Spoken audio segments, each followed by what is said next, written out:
How to add Arbitrum to MetaMask wallet. So if you want to add Arbitrum to your MetaMask wallet, which is also a network, so for this, I'm assuming you have, by the way, already set up your MetaMask wallet, whether you're on the browser extension or the mobile app as well.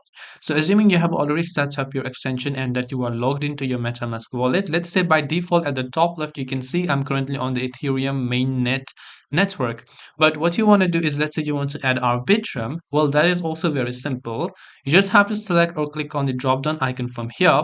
Now here you can see I have got a couple of enabled networks already, but I want to also add an Arbitrum One network. So here under additional networks, you can see the Arbitrum One network right at the top. If you don't find this, you can also click on add a custom network and search for Arbitrum network manually. But if you want to add Arbitrum One, I can just click the add button, and here you can see a couple of currency symbols, the URLs and so on. I would just want to click on the approve button, and then I'll be able to add Arbitrum One network. Now, if I want to switch between those networks, I can again click on this drop down icon here. I can choose between Ethereum and other networks that I have in this case. This way, you'll be able to add Arbitrum One network to MetaMask. I hope this video was helpful. If you have any questions, feel free to leave them down. Thanks very much for watching till the end, and see you in the next video.